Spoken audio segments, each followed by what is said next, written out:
সবাইকে জানাই শুভ অষ্টমী। অষ্টমীর দিন বিকালবেলায় যে এত বড় স্বপ্ন পূরণ হবে আমাদের, আমরা তো কোনোদিন ভাবতে পারিনি। ছোটোবেলা থেকেই আমাদের সব বান্ধবীদের মধ্যে একটা ইচ্ছে ছিল যে বড় হয়ে আমরা কোথাও একা একা ঘুরতে যাব, কিন্তু কোনো কারণে কোনো দিন যাওয়া হয়নি। এবছর ঠিক করেছিলাম সকালবেলায় যে আমরা 3 বান্ধবী মিলে ঘুরতে যাব। যেমন বলা তেমন কাজ, চলে গিয়েছিলাম ঘুরতে। যার পরে আমার বান্ধবীর জুতো ছিঁড়ে গিয়েছিল, জুতো ঠিক করে চলে গিয়েছিলাম একটু মলে এসির হাওয়া খেতে। আচ্ছা, আমাদের মতো কারা কারা করো গো তোমরা যে এসির হাওয়া খেতে গিয়েছো কিন্তু কোনো কিছু কেনোনি? আমরা তো এবছর এইটা প্রথমবার করলাম। তারপরে প্যান্ডেল ঘুরে খেয়ে নিয়েছিলাম আইসক্রিম। আর মাঝখানে না আমি অনেক ভিডিও করতেই ভুলে গিয়েছিলাম। তার মধ্যে অনেক প্যান্ডেলই দেখেছি কিন্তু আমার ভিডিও করা হয়নি। আর এই প্যান্ডেলটা আমার না সব থেকে বেশি ভালো লেগেছে। ভেতরটাও খুব সুন্দর আর বাইরেটাও। ভেতরটা ছিল পুরো শালপাতার, আর এই যে এই প্যান্ডেলের প্রতিমা। আর এই প্যান্ডেলের সঙ্গেই ছিল একটা ছোটোখাটো মেলা টাইপের।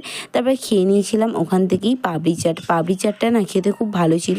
তারপরে চলে গিয়েছিলাম অরুণ আইসক্রিম খেতে। এখানে ঠিক করছিলাম যে আমরা অরুণ আইসক্রিম কটা নেবো আর কী নেবো। তারপরে এই যে অরুণ আইসক্রিমগুলো ছিল খুবই কিউট। আর জানো তো আমরা না কোনো ফ্লেভার দেখিনি যে আমরা কোন আইসক্রিমটার কোন ফ্লেভার খাচ্ছি।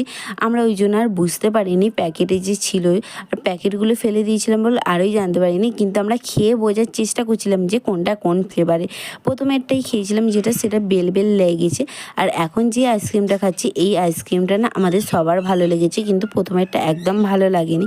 এটা সেই স্ট্রবেরি ফ্লেভারে ছিল। আর এই বিস্কুট আইসক্রিমটা আমাদের একদম ভালো লাগেনি, মোটামুটি ছিল। আর আমি না খেয়ে বুঝতে পারছিলাম যে না যে আমার মুখের রিয়াকশানটা আমি কীরকম দেবো।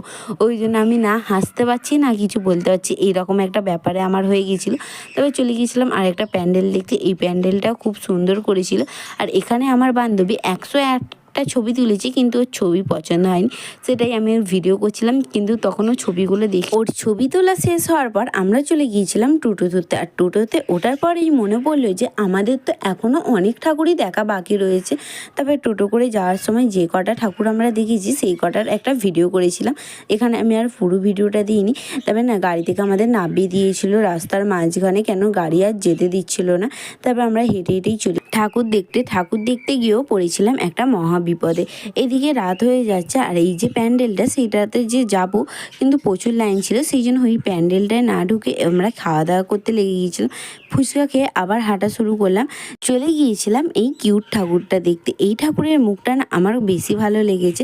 যার পর আবার একটা প্যান্ডেলে আমার বান্ধবীতে এখানে ছবি তুলতে ব্যস্ত হয়ে পড়লো। ওর ছবি তোলা হয়ে যাওয়ার পর আমরা আবার চলে গেলাম একটা রেস্টুরেন্টে খাওয়া দাওয়া করতে। ওখানে গিয়েও 1 ঘন্টা লাইন দেওয়ার পর সিট পেলাম। তবে ওখানে বসে আমরা না দেখছিলাম কোন খাবারটা অর্ডার